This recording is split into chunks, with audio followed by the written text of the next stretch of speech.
When did you make someone choke on their own double standard? One day my son came home crying because his teacher had twisted his ear when he went to complain to her about getting bullied.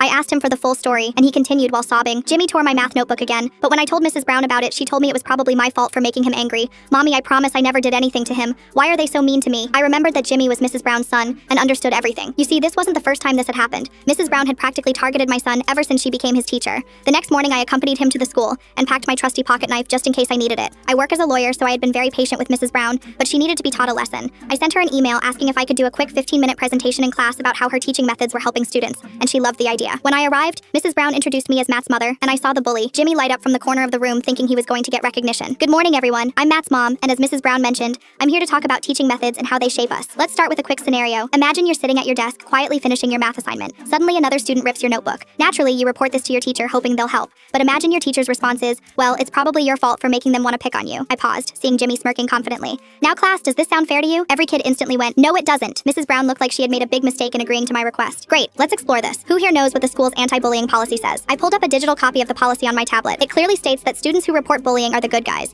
and the teacher who doesn't help them is the bad guy, especially if the teacher starts twisting their ears or blaming them for speaking out. Everyone looked at me in shock, because they had all seen how Jimmy wasn't punished at all, even though he was the bully. I walked slowly through the desks, addressing each child directly. Every one of you deserves to feel safe at school. If someone hurts you or your belongings, you're not at fault, ever. And if an adult tells you otherwise, they're breaking the rules and could even end up in jail. Mrs. Brown cleared her throat nervously, interrupting. Perhaps we should wrap up. Just one moment, please. I smiled calmly. Students, if you ever feel like you should say something, say something. And if you get punished for simply saying something, then that means you were in the right, but your teacher's ego got hurt. Turning to Mrs. Brown, I said pointedly, right, Mrs. Brown? She was forced to nod weakly, clearly humiliated. As I packed my things, I whispered to Matt loud enough for others to hear, never stop speaking the truth, sweetheart. You're brave for standing up. Matt smiled softly, and Jimmy shrank in his seat. His previous confidence vanished. Mrs. Brown looked anywhere but at me while trying to hide how red her face was. Outside the classroom, Mrs. Brown quickly approached me, clearly flustered. I think you owe me an apology. You embarrassed me in front of my students. I think she had mistaken me for one of those mothers who would stay down and accept her words just because she was my son's teacher. I calmly looked her in the eye. Let's discuss this with Principal Andrews. I'm sure he'd love to hear about your teaching methods firsthand. Within minutes, we stood in Principal Andrews' office. I maintained my calm as I spoke clearly. Mrs. Brown has physically harmed my child and repeatedly failed to protect him from bullying. I interrupted her interruption with a stern look on my face and kept looking her in the eyes as I continued. If I hear her violating the school policy and state laws again,